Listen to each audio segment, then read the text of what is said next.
submitted for your approval. A dimension of smell, where odors, scents, and aromas abound. An olfactory paradise where tiny molecules can be detected and identified. You are about to enter into the awe and mystery of Bill Nye the Science Guy. Bill Nye the Science Guy. Bill Nye the Science Guy. Science rules. Bill Nye the Science Guy. Inertia is a property of matter. Bill Nye the Science Guy. T minus 7 seconds. Bill Nye the Science Guy. Take a deep breath. Do you smell that? Something's burning. Think about it. We can easily tell the difference between flowers and a skunk, between coffee and dirt, between cabbage and a piece of toast. We use our sense of smell to survive. Now, since our nose is right above our tongue, our sense of taste comes mainly from our sense of smell. Now, humans can recognize about 10,000 different smells. I think it's coming from over there. Oh, yeah, sure enough. Burning toast. Now, the smoke spreads out, and we can't see it. But we can still smell it because there are tiny pieces of burning toast in the air all over the room. We use our nose to detect tiny pieces of stuff, chemicals in the air. It's our sense of smell. Take a look at this. It's our great big nose of science. Now, when you breathe, air goes up here through your nostril. Bill, not up the nose.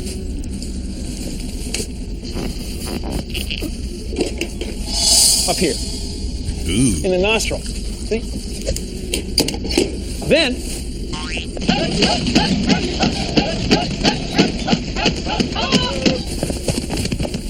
it follows along this curve. And some of the molecules dissolve in your mucus, the goop inside your head. And they get picked up by your epithelial olfactory nerve cells, your smell cells. They can detect one molecule in 10 million. Wow. Here's how they work. Different molecules have different shapes, and our smell cells can detect those shapes. Sometimes they fit perfectly, and you smell that molecule right away. Other times they don't fit so well, and you don't smell the molecule as strongly or not at all. Now, we recognize different patterns of chemicals as different smells. Then our smell cells send a signal through our olfactory nerve to our olfactory bulb, the part of our brain that recognizes smells. And it happens just like that. You don't have to think about it. So when you smell burning toast, little pieces of burning toast, little burning toast chemicals are going up your nose. No way! Way! It's science! I mean, it's sinus.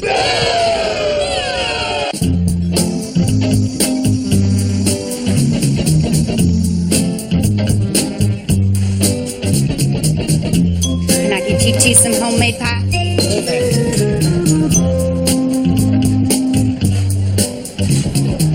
What if you could see, smell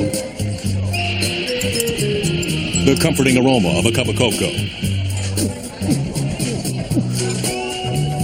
the mouth-watering fragrance of home-baked cherry pie, and the warm company of friends and companions? What are you having? An offbeat story about the volatility of molecules and too much cheap perfume. You okay? I guess I'll give you a few more minutes.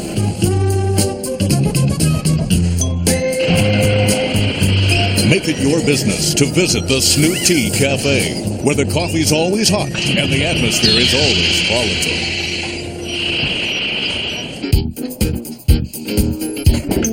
Humans use their sense of smell to warn them about certain things. So do animals. They smell to find food, communicate with each other, and to warn them about danger. Their sense of smell is essential for them to survive.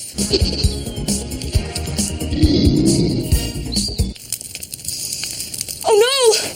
My cookies! From the producers of Sense and Sensibilities, and the director of The Agony and the Smell of Me, Smell Gibson stars in Rancid. Got your kid. Well, look, I got one thing to say to you. Give me back my son! Yeah, Whoa, baby. What'd you say? No, not you. I don't understand. Look, can I call you back? No. Rancid. Sniff it out before its expiration date. Wasn't for my keen sense of smell. I might have drunk it. Imagine a world without smell. There'd be no delicious aroma of fresh coffee, of ripe lemons, freshly baked bread, beautiful flowers, or chocolate chip cookies. But more importantly, there would be no putrid stench of rotten meat, no disgusting stink of sour milk, and no smoky odor from a smoldering fire. You see, just like other animals, our sense of smell protects us. In fact, gas companies add a smell, an odorant, to natural gas to make sure that we smell it in case of a gas leak. Oh, boy. Some matches. They're over here someplace. There we go. Yeah.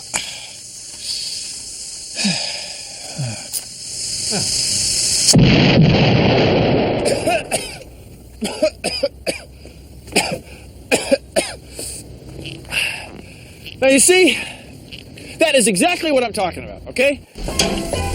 I'm just glad that everything is back to normal.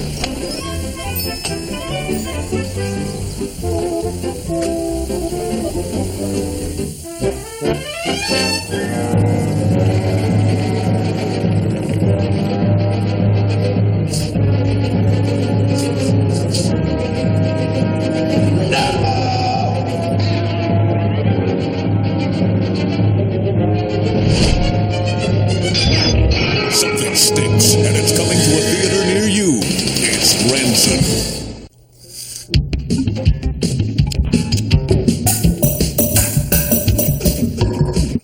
Without our sense of smell, things would taste a lot different. Try this. Get an apple and a potato that haven't been sitting in the refrigerator. Cut a slice of the apple and a slice of the potato. Then get a friend. Well, in this case, Chase. Blindfold your friend and have him put on a pair of nose plugs.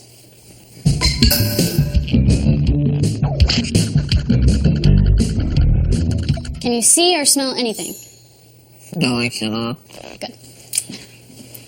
See if they can tell the difference between an apple slice and a potato slice when they can't smell what they're tasting. Okay, ready? Huh? Hands. First, the potato. And now, the apple. Okay, which one's the potato? I don't know. See, it's hard to tell because we depend on our sense of smell so much. Did I mention that without our sense of smell, things would taste a lot different? Well, I should have said that without our sense of smell, a lot of things would taste the same. Scout is specially trained to hunt termites and carpenter ants. She uses her sense of smell to do that. Are you ready? It's absolutely amazing that dogs have a sense of smell that's 40 times more powerful than a human being. Are you sure? Good dog you are, yes. These are live termites. She can smell them, but I can't. They give off a chemical odor. They're called pheromones. Search for T, Scout. Search for T. Search. And you and I can't smell it, but she can. Come on, wait. That's her signal that she wants her chest scratch. Yes, I know. We smell with our noses. So do elephants, bunny rabbits, dogs, cats, donkeys, even dinosaurs smell with their noses. But what happens if you don't have a nose? How do you smell? Let's say you're a moth.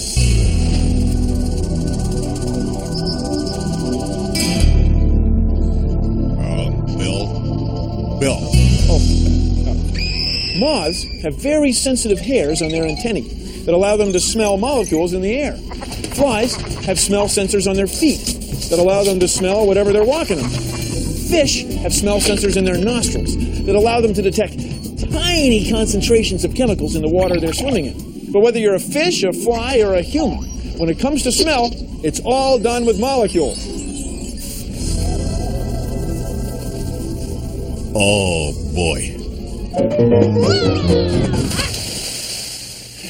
Humans have a pretty good sense of smell. Please consider the following. But sharks have an excellent sense of smell. A shark can detect about one molecule in a trillion. That would be like this much liquid in this much water. Wow. Here's how they do it.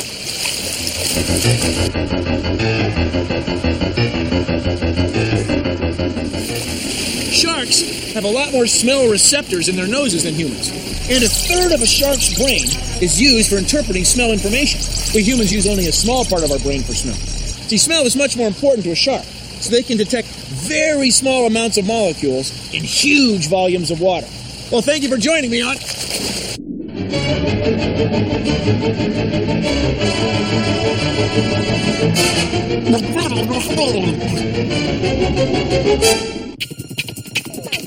Citronella. She's gonna start a revolution. When she finds the solution. Yeah, when she launches, she's pure old-fashioned action. Even flies stand by with Citronella Jones. Something's rotten in Belltown. Just follow your noses, boys. That perfume counterfeiter is around here somewhere. Well, well, well. I knew there was something rotten in Denmark.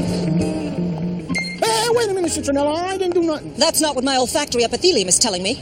I smell trouble. This place reeks worse than a high school dance. Good thing humans are sensitive to more than 10,000 different smells. Oh, that don't mean nothing, Citronella. Hey, come on, why don't you keep your nose out of my business? Wake up and smell the coffee, Sniffly. You can't just turn your sense of smell on and off. It's always working all the time.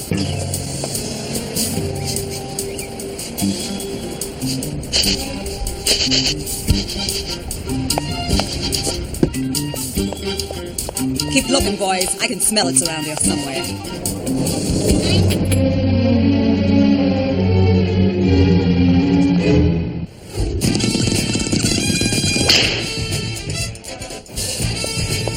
I knew I smelled a rat. You can make them all in there, can't you? CK2, Succession, Charlie Horse, PU. Your fake knockoff colognes really stink. If you want to smell like roses, keep your nose clean. Oh, Citronella. Hey! When you smell something like this orange, you're inhaling molecules from the thing you're smelling. Itty-bitty molecules of orange are actually going up my nose. My cookies! Your nose. It smells almost like apple pie. Wow. I thought it smelled like apple cider. It is apple pie, though. Oh, it is? Hot apple pie. Yeah. Cinnamon. Hot apple pie. Watch it. Mango. Blueberry. Peach. This one smells sweet, and this one is like sour. Like the strawberry. Really? It doesn't smell like the regular strawberries. Your nose gets tired, I guess. Hi, kids. It's time for Yo-Ho the Clown!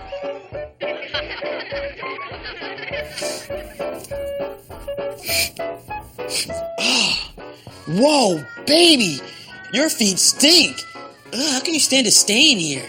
Look, I know that right now my stinky feet molecules are cruising up your turbinates, stimulating your epithelial cells, and rapid firing the olfactory bulb in your brain, triggering a signal that says, ugh! But give it a minute. What'll happen is that those epithelial cells will start to fatigue, okay? And then you won't register the smell as strongly. Trust me.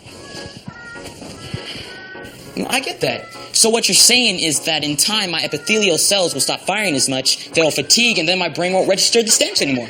Exactly. Hey, you're right.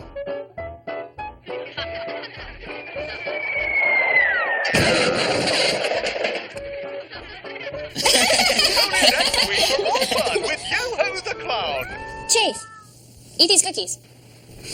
I've been driving since 6 this morning. Sorry I offend you. Oh, honey, I'm your wife. Well, who will tell you if I don't? You have perspiration odor. Yeah, well, I use a deodorant. Well, you need more.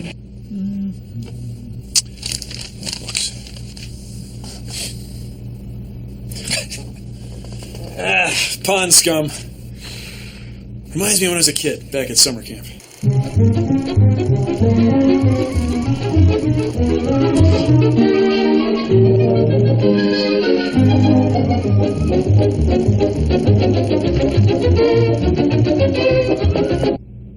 See, of all our senses, we're probably least aware of our sense of smell, but we use it all the time. It's always working.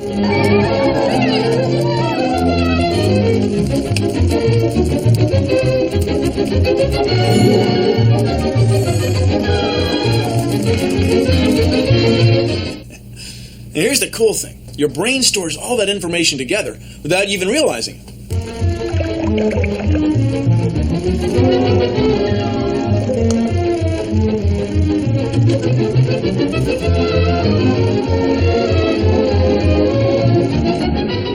When you spend your summers around ponds and pond scum, your brain stores all those memories together, so that later on, when you smell pond scum, it triggers all the memories that were stored along with it. I have in my hand pond scum science! Pretty cool, huh? Meteorite dust.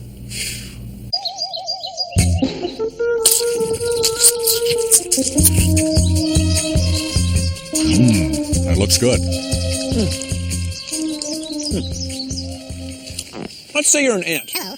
And you come upon this picnic. And you think, wow, look at all this great food. How can I get it home? Well, if you're an ant, what you do is leave a chemical trail, kind of like this mustard trail.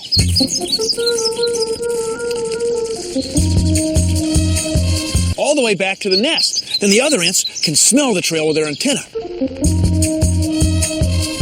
Then the other ants go, ooh, yummy, food up there. And they can follow the trail to the picnic.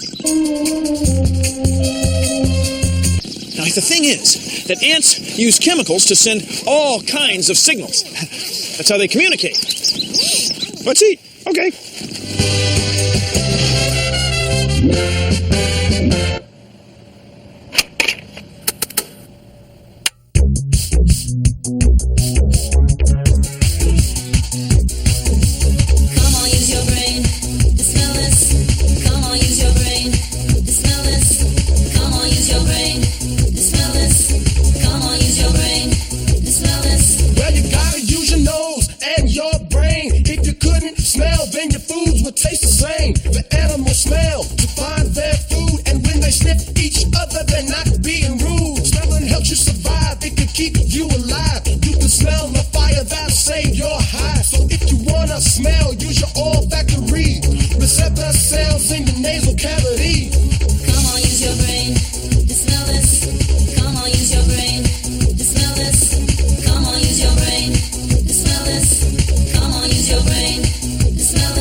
Well, that's our show. Thanks for watching. If you'll excuse me, I've got some turbulent vortex diffusion coefficients to estimate. See ya. Man, I'm hungry. That smells good. Produced in association with the National Science Foundation. There's smell. And then there's smell. Skunks use smell for defense. See, if an animal messes with a skunk or threatens a skunk, skunks squirt them with a foul-smelling spray. They usually aim for the face because the spray also stings your eyes. So if you're an animal and you're going to go blind for a while, and your own sense of smell is going to be completely overwhelmed by the smell of the skunk, well, you would learn to avoid skunks. He's got his tail up. See, skunks have a super system of defense using scent, using smell. It's a great system, really. No sudden moves. A system that other animals should say is really great. One slug of spray coming up.